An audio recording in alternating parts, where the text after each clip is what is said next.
Assalamualaikum warahmatullahi wabarakatuh. Perkenalkan, saya Ulumul Haq.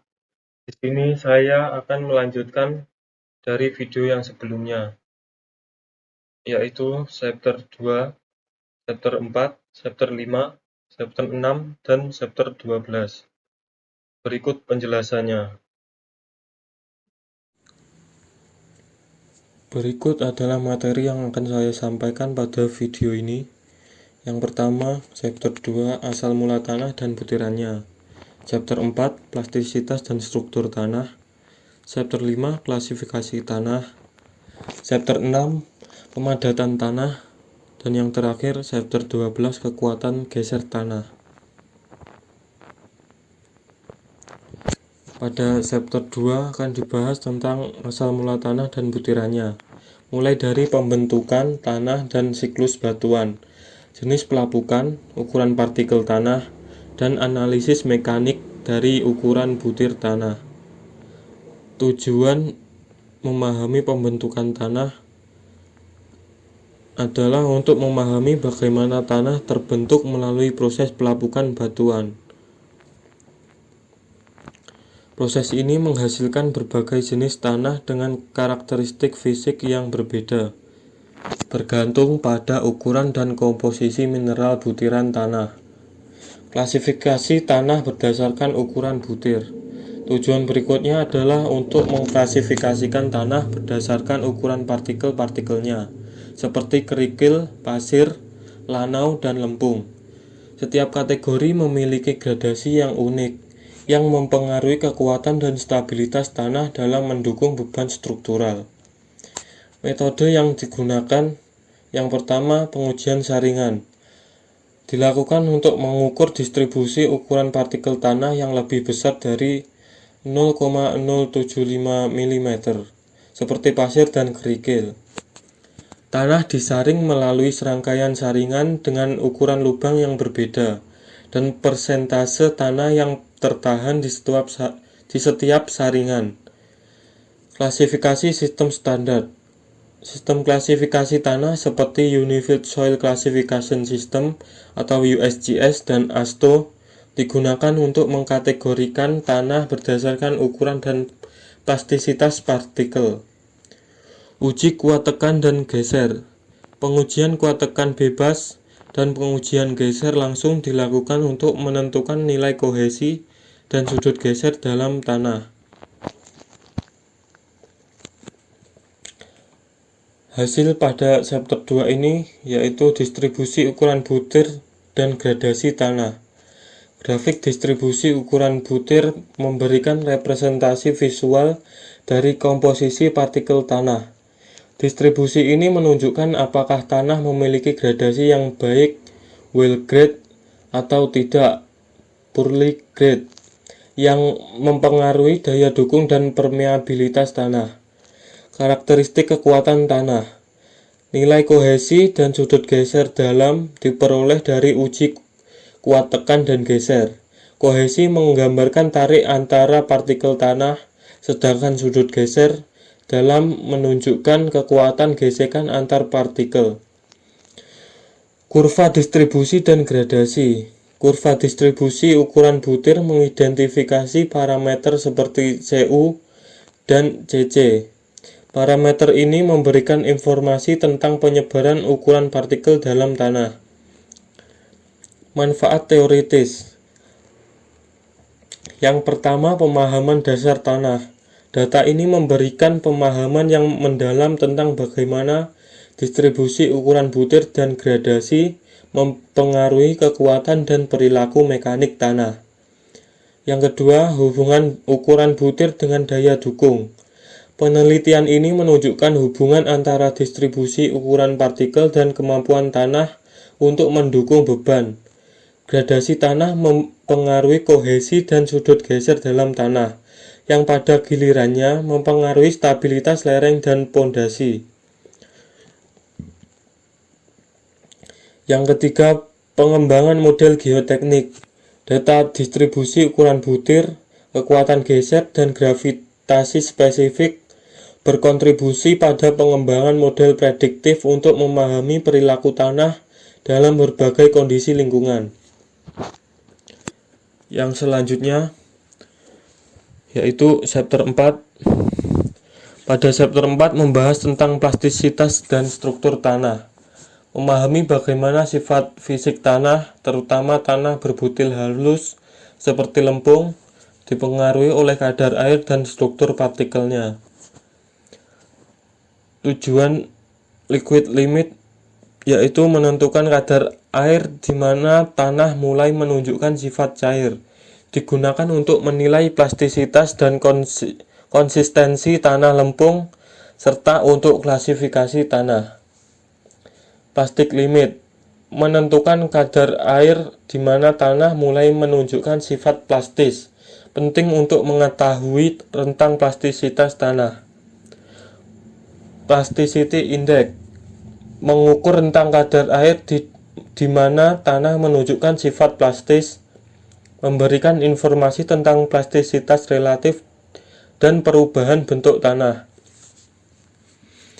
Metode yang digunakan, yang pertama, liquid limit menggunakan Casagrande atau cup method. Menggunakan alat Casagrande untuk menentukan kadar air pada batas cair dengan standar 25 pukulan hingga retakan tanah menunjukkan sampai 12 mm. Plastic limit menggunakan roll treat test. Sampel tanah dibentuk menjadi benang dan digulung hingga 3,2 mm. Kadar air saat tanah mulai retak menunjukkan nilai PL. Plasticity index menggunakan perhitungan matematis, dihitung dengan rumus PI sama dengan LL dikurangi PL. Tidak memerlukan metode pengujian lapangan langsung. Hasil liquid limit diperoleh. Nilai liquid limit menunjukkan kadar air maksimum di mana tanah dapat mempertahankan bentuk tanpa aliran. Semakin tinggi liquid limit, semakin lembek dan mudah terdeformasi tanah pada kadar air tinggi. Plastic limit memberikan batas minimum kadar air di mana tanah masih dapat dibentuk tanpa retak. Tanah lebih stabil saat kadar air berada di sekitar PL. Plasticity index. Nilai plasticity index menggambarkan rentang kadar air di mana tanah bersifat plastis. Plasticity index tinggi menunjukkan tanah sangat plastis, sedangkan plasticity index rendah menunjukkan tanah non-plastis. Manfaat teoritis. Yang pertama, pada liquid limit menunjukkan sifat dasar tanah, apakah tanah termasuk kohesif atau tidak. Memberikan dasar klasifikasi tanah seperti USGS berdasarkan plastisitas dan konsistensi. Plastic limit menentukan batas plastis tanah untuk klasifikasi lebih lanjut. Mengetahui karakteristik stabilitas dan deformasi tanah pada kadar air minimum. Plasticity index menilai potensi ekspansi, pengembangan atau kontraksi, penyusutan tanah saat kadar air berubah. Digunakan dalam analisis stabilitas tanah dan perencanaan geoteknik. Manfaat praktis atau lapangan. Liquid limit membantu menentukan metode stabilisasi untuk tanah LL tinggi yang rentang deformasi pada kadar air tinggi. Penting untuk desain pondasi dan stabilitas lereng, khususnya untuk proyek di tanah lunak. Plastic limit membantu perencanaan sistem drainase untuk mencegah penurunan kadar air yang drastis, yang bisa menyebabkan retak pada tanah PL yang rendah. Menjaga stabilitas tanah pada kadar air rendah. Plasticity index menentukan perlakuan yang tepat untuk tanah dengan plastic index tinggi. seperti stabilisasi kimia dalam proyek konstruksi, mengurangi resiko penurunan tanah yang berlebihan akibat perubahan kadar air di lapangan. Selanjutnya, pada chapter 5 akan membahas tentang klasifikasi tanah, digunakan untuk mengidentifikasi karakteristik tanah berdasarkan sifat fisik dan perilaku tanah. Tujuannya yaitu menyederhanakan karakteristik tanah.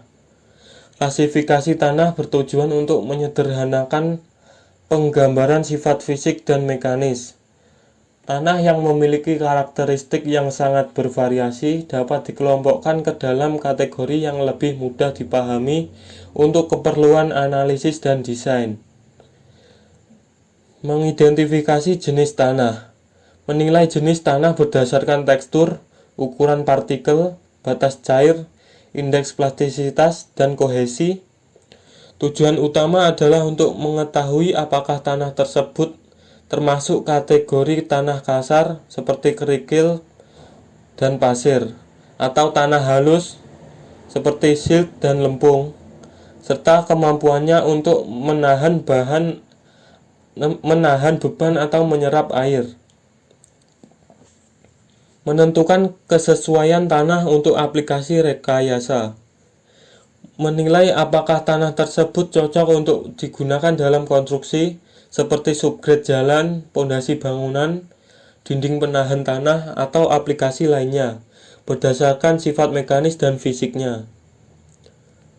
Metode yang digunakan, yang pertama menggunakan AASHTO atau American Association of State Highway and Transportation Official.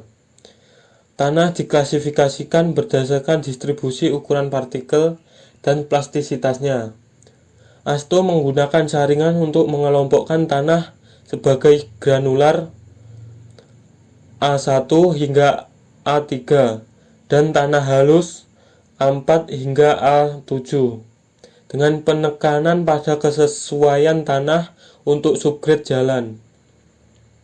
Selain distribusi ukuran partikel, AASHTO menggunakan indeks group untuk mengukur kualitas tanah sebagai bahan subgrade di mana GI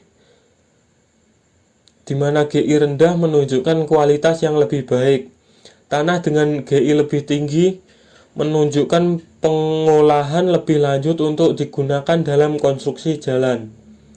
Yang kedua, menggunakan metode USGS atau Unified Soil Classification System. Menggunakan sistem simbol yang lebih rinci untuk klasifikasi tanah, yaitu GW Well Grade Gravel, GP atau Poorly Grade Gravel, CL atau Lean Clay, CH atau High Plasticity Clay, ML atau Silt, yang mengklasifikasikan tanah berdasarkan tekstur, distribusi ukuran partikel, batas cair atau LL, dan indeks plastisitas atau PI. Dengan menggunakan batas cair dan indeks plastisitas, tanah halus seperti lempung dan lanau dibedakan berdasarkan apakah mereka memiliki plastisitas rendah atau tinggi. Sedangkan tanah kasar dikategorikan berdasarkan distribusi ukuran butiran seperti kerikil atau pasir. Hasil yang didapatkan pada chapter ini yaitu tanah diklasifikasikan dalam kelompok A1 hingga A7, di mana A1 hingga A3 adalah tanah granular yang lebih cocok untuk subgrade jalan. Sedangkan A4 hingga A7 adalah tanah halus yang memerlukan pengolahan tambahan. Group index digunakan untuk menilai kualitas subgrade tanah. Semakin rendah group index, semakin baik kualitas tanah tersebut untuk subgrade. Tanah dengan group index rendah, yaitu A1 hingga A3, biasanya lebih stabil dan cocok untuk subgrade jalan dan material dasar. Sedangkan tanah dengan group index tinggi, yaitu A4 hingga A7, membutuhkan perbaikan lebih lanjut untuk memenuhi standar kualitas subgrade. Yang kedua, USCS. Tanah dikategorikan dengan simbol seperti GW, well grade gravel, GP, poorly grade gravel, CL, lean clay, CH, high plasticity clay, ML, silt, berdasarkan kombinasi distribusi ukuran partikel dan plastisitas tanah. Tanah kasar, kerikil dan pasir memiliki distribusi ukuran butiran yang berbeda dengan tanah halus, yaitu lempung dan lanau. Klasifikasi ini membantu insinyur untuk memiliki bahan yang sesuai untuk pondasi bangunan, dinding penahan tanah, dan aplikasi lainnya dengan memberikan informasi detail tentang plastisitas dan tekstur tanah. Manfaat teoritis. Yang pertama, pemahaman dasar tanah. Klasifikasi tanah memberikan dasar untuk memahami karakteristik fisik tanah yang mempengaruhi perilaku dalam konstruksi dan desain. Ini termasuk kemampuan tanah dalam menahan beban, daya serap air, plastisitas, dan kohesi yang penting dalam analisis dan desain geoteknik. Pengembangan teori geoteknik. Klasifikasi tanah menjadi dasar teori dalam penelitian lebih lanjut mengenai mekanika tanah, daya dukung tanah, perbaikan tanah, dan stabilitas struktur. Ini membantu pengembangan metode baru dan dalam analisis dan desain geoteknik. Basis untuk penelitian. Menyediakan data yang diperlukan untuk penelitian lebih lanjut seperti perbaikan tanah, analisis stabilitas lereng, dan desain pondasi. Tanah yang diklasifikasikan dengan baik akan memberikan gambaran yang lebih jelas tentang cara tanah akan berperilaku dalam berbagai kondisi konstruksi dan beban. Manfaat praktis atau lapangan, yaitu desain subgrade jalan dan infrastruktur. Klasifikasi tanah membantu menentukan apakah tanah cocok digunakan untuk subgrade jalan yang membutuhkan tanah dengan kapasitas dukung yang baik dan plastisitas rendah seperti A1 hingga A3 pada ASTO. Tanah yang lebih halus atau dengan plastisitas tinggi membutuhkan perbaikan lebih lanjut. Pemilihan material pondasi. Klasifikasi tanah membantu memilih tanah yang sesuai pondasi bangunan dan struktur lainnya. Tanah yang lebih stabil dan kasar seperti GW dan GP lebih cocok untuk pondasi, sementara tanah dengan plastisitas tinggi seperti CH dan CL mungkin memerlukan stabilisasi sebelum digunakan. Stabilisasi tanah. Dengan mengidentifikasi jenis tanah yang memiliki masalah seperti plastisitas tinggi, kandungan air yang tinggi, atau kelembapan yang berlebih, klasifikasi tanah memberikan panduan untuk tindakan stabilisasi atau perbaikan yang diperlukan, seperti penggunaan material pengikat atau pengeringan tanah. Selanjutnya, pada chapter 6 membahas tentang pemadatan tanah. Proses penting dalam geoteknik untuk meningkatkan kekuatan, kestabilan, dan daya dukung tanah. Mencakup pengaruh kadar air, metode laboratorium seperti uji proktor, penggunaan alat berat di lapangan, serta pengujian kualitas pemadatan. Tujuan pemadatan tanah yaitu menentukan kadar air optimum atau OMC, yaitu kadar air di mana tanah dapat mencapai kepadatan maksimal. Menentukan berat satuan kering maksimum atau MDD, atau kepadatan yang tertinggi yang bisa dicapai oleh tanah pada kadar air optimum. Menciptakan panduan untuk pemadatan tanah di lapangan, memastikan tanah yang didapatkan stabil, kuat, dan memiliki daya dukung yang baik. Metode yang digunakan yaitu menggunakan uji Proctor test. Yang pertama, persiapan sampel, keringkan tanah, pecahkan gumpalan dan ayak dengan saringan 4,75 mm. Yang kedua, penambahan air. Tambahkan air secara bertahap ke beberapa sampel tanah untuk mendapatkan berbagai kadar air. Yang ketiga, pemadatan. Masukkan tanah ke dalam cetakan dalam 3 lapisan. Setiap lapisan dipadatkan 25 kali menggunakan palu 2,5 kg yang dijatuhkan dari ketinggian 305 mm. Yang keempat, pengukuran berat. Timbang berat tanah basah, lalu ambil sampel kecil tanah untuk menentukan kadar air dengan mengeringkan di dalam oven. Yang terakhir, pembuatan kurva pemadatan. Buat grafik yang menunjukkan hubungan antara kadar air dan berat satuan kering, lalu temukan titik tertinggi sebagai OMC dan MDD. Hasil yang didapatkan yaitu kadar air optimum, kadar air di mana tanah dapat mencapai kepadatan maksimum saat dipadatkan. Berat satuan kering maksimum, kepadatan tertinggi tanah pada OMC yang menunjukkan kondisi terbaik tanah untuk menahan beban. Manfaat teoritis.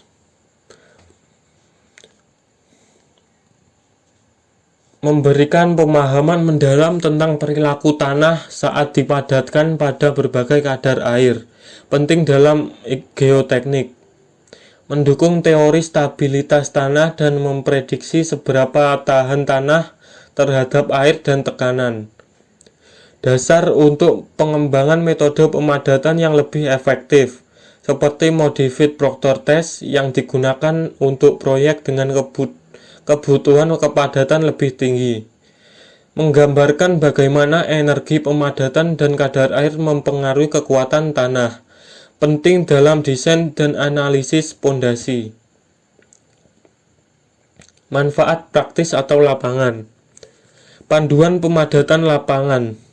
Data OMC atau kadar air optimum dan MDD berat kering maksimum memberikan nilai acuan untuk memastikan pemadatan di lapangan dilakukan pada kadar air yang tepat untuk mencapai kepadatan terbaik. Mengurangi resiko penurunan diferensial. Dengan mengikuti UMC dan MDD, tanah lebih seragam dan stabil, sehingga risiko penurunan tidak merata, yang dapat menyebabkan keretakan pada bangunan berkurang. Efisiensi dalam sumber daya. Pemadatan dilakukan dengan kadar air dan energi yang tepat, menghemat waktu, material, dan biaya dalam proyek konstruksi. Stabilitas dan daya dukung. Pemadatan sesuai hasil uji meningkatkan daya dukung tanah untuk mendukung infrastruktur seperti jalan raya, bandara, jembatan, dan bangunan tinggi. Kontrol kualitas. Hasil uji digunakan sebagai tolok ukur dalam proyek besar untuk memastikan kualitas dan konsistensi pemadatan di seluruh area konstruksi. Yang terakhir, pada chapter 12 membahas kekuatan geser tanah, termasuk parameter geser, teori Moore-Coulomb, metode uji laboratorium seperti geser langsung dan triaksial, seperti pengaruh kemiringan bidang kegagalan terhadap stabilitas tanah. Tujuan memahami kekuatan geser tanah. Untuk mengetahui bagaimana tanah menahan gaya geser sebelum terjadi kegagalan. Memahami hubungan antara tegangan normal dan tegangan geser. melalui kriteria kegagalan Moore-Coulomb. Yang kedua, menentukan parameter kekuatan geser, mengukur kohesi dan sudut geser dalam sebagai parameter utama yang menentukan kekuatan geser tanah, menganalisis pengaruh tekanan air pori terhadap kekuatan tanah jenuh. Metode yang digunakan, yang pertama, menggunakan direct shear test atau uji geser langsung. Tanah dimasukkan ke dalam kotak geser lalu diberikan tekanan normal di atasnya. Bagian kotak digeser hingga tanah gagal sampai mencatat tegangan geser dan normal. Yang kedua, triaxial test atau uji triaxial. Tanah dimasukkan ke dalam sel uji berbentuk silinder lalu diberi tekanan confining dan tekanan aksial. 3 jenis uji dilakukan, yaitu CD, consolidated drain. Tanah diberikan mengalirkan air porinya selama pembebanan. CU, consolidated undrain, yaitu tekanan air pori diukur tanpa aliran air selama pembebanan. UU, consolidated undrain, yaitu tanah diuji tanpa konsolidasi atau pengaliran air pori. Yang ketiga, yaitu fan shear test atau uji geser bilah, menggunakan alat berbentuk bilah yang diputar di lapangan untuk mengukur kekuatan geser tanah lempung jenuh. Hasil yang didapatkan pada chapter 12 ini meliputi parameter kekuatan geser tanah, yaitu kohesi, kemampuan tanah mereka tanpa pengaruh tegangan normal. Sudut geser dalam, yaitu sudut yang menggambarkan kekuatan geser akibat tegangan normal. Pada tanah padat, kekuatan geser naik hingga puncak lalu turun ke nilai akhir. Pada tanah lepas, kekuatan geser naik perlahan hingga mencapai nilai akhir. Manfaat teoritis, memberikan dasar ilmiah untuk memahami kegagalan tanah, termasuk efek tekanan air pori dan struktur internal tanah. Mendukung pengembangan teori Moore-Coulomb dan parameter kekuatan geser dalam berbagai jenis tanah. Membantu dalam prediksi kegagalan tanah berdasarkan kondisi tekanan normal dan geser. Menyediakan data untuk menghitung kestabilan tanah, daya dukung pondasi, dan tekanan lateral pada dinding penahan tanah. Manfaat praktis atau lapangan, merancang struktur, memastikan kestabilan struktur seperti pondasi, lereng, dan dinding penahan tanah dengan menggunakan parameter kekuatan geser. Mitigasi kegagalan tanah, menentukan langkah untuk mencegah longsor, keruntuhan dinding, atau kegagalan pondasi akibat kekuatan geser yang rendah. Perbaikan tanah, menilai perlunya metode stabilisasi seperti kompaksi atau penggunaan bahan kimia untuk meningkatkan kohesi tanah. Analisis kegagalan, memahami penyebab kegagalan struktur yang berhubungan dengan tanah, seperti tanah longsor atau keruntuhan lereng. Sekian penjelasan dari saya, semoga bermanfaat. Bila ada kurang lebihnya, mohon dimaafkan. Sekian dan terima kasih.